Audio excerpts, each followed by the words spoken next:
Okay, so I figure I would talk about my favorite werewolf film, since I talked about my favorite vampire, zombie, and demon film, and that is, of course, 1981's horror comedy directed by Joe Dante, which is The Howling, which is the original poster art. Um, so I know a lot of people will be like, "Oh, why didn't you pick an American Werewolf in London?" Which seems like to be everyone's favorite horror film from the 80s, which came out the same year as The Howling, and then there was another one called Wolfen, which you don't really hear about. I did see that one, and I might review it one day. Um, I don't know. I found this one more creepier than an American Werewolf in London. I do like an American Werewolf in London, but I prefer this one. This is directed by Joe Dante, who is one of the famous directors in the horror genre. He made Piranha and Gremlins. Um, I won't get into too much about this movie, but basically the plot is about a woman. She's a news reporter, and she's stalked by the serial killer named Eddie Quist, who I didn't know is played by Robert Picardo, who played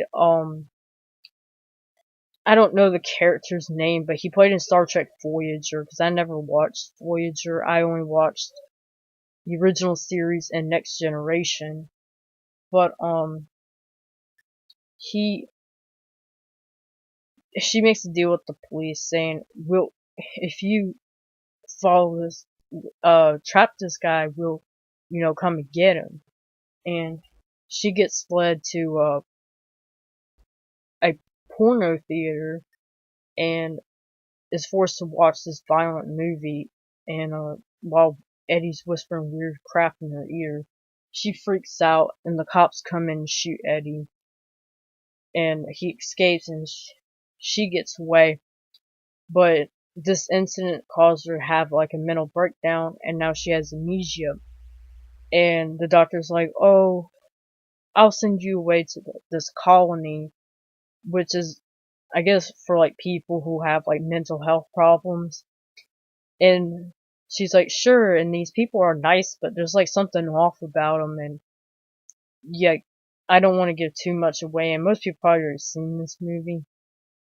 But one, like, the the husband, Dee Wallace's husband in the movie, which is was her actual husband too in real life.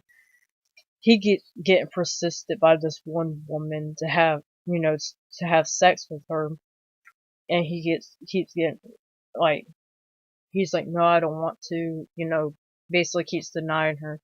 And she scratches him, and which he doesn't know she's a werewolf, which in the colony, they're all werewolves.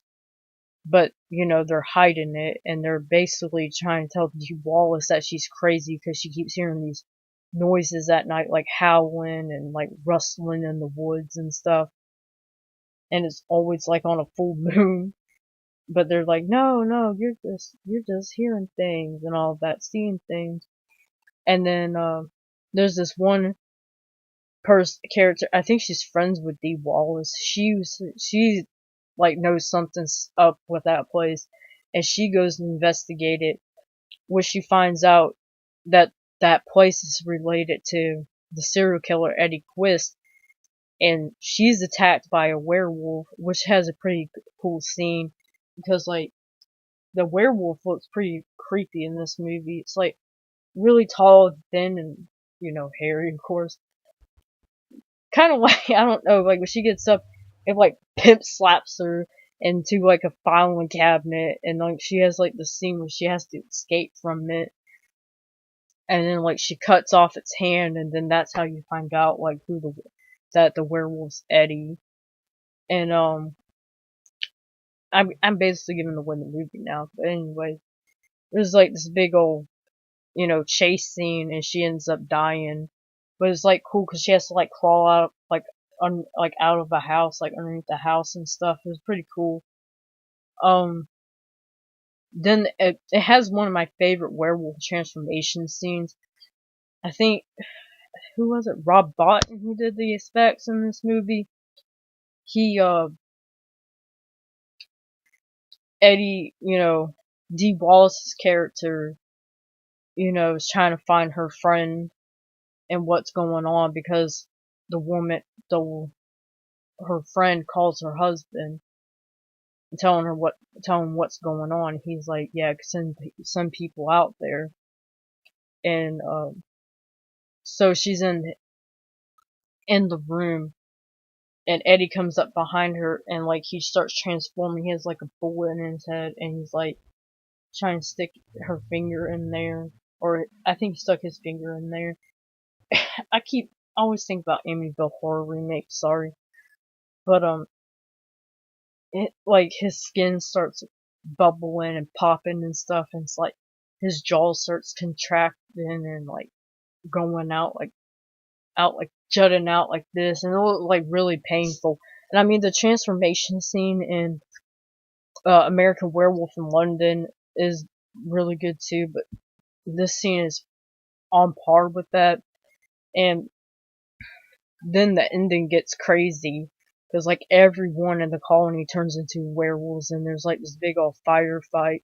Well, basically they trap them in this barn and set it on fire. And there's a scene where her and her friend's boyfriend, they escape in the car, and there's like werewolves jumping on top of it and stuff, and they're like shooting at them. But I know this is from 81, and like I I know the effects were not that great back then, but there's a scene where you see like the werewolves standing in the back, and you could tell like they're claymation figures, and I was just like, it's like that was not a good animation. I mean, not a good effect, but I mean, it's from 1981. I mean, the practical effects in it, like the gore effects and the transformation scenes, were pretty good. There's another scene too where like the husband and that one lady are having sex by by a fire, and he transforms, but it does like this weird like bad like painting thing. I don't know what it was, but it didn't look that good. But like I said, it was from 1981, so it's still a good movie. Has a lot of dark humor in it. Oh, and there's the scene at the ending where Dee Wallace's character turns into a werewolf, which doesn't even look like a werewolf. It looks like a little like Pomeranian or something. I was just like, that's kind of weird. Um, yeah, yeah, but like I was saying, this also has a lot of like werewolf like references, mainly taken from the Wolfman, which they play a lot in the movie from 1941, which I think the Wolfman was the inspiration for later werewolf movies, like the mythology, like you kill them with silver bullets, and they only come out on a full moon, and wolfsbane and stuff like that, because they go to a bookshop, and which has a cameo by Victor Miller, and he tells them about werewolves and stuff like that, which that was pretty cool too. Kind of like when Fright Night, when they kept with the traditional vampire mythology. But anyways, I know I was probably rambling. I was trying to gather my thoughts, but um I haven't seen this movie in a while, so I was trying to like remember like certain scenes that happened. But anyways, that's my review.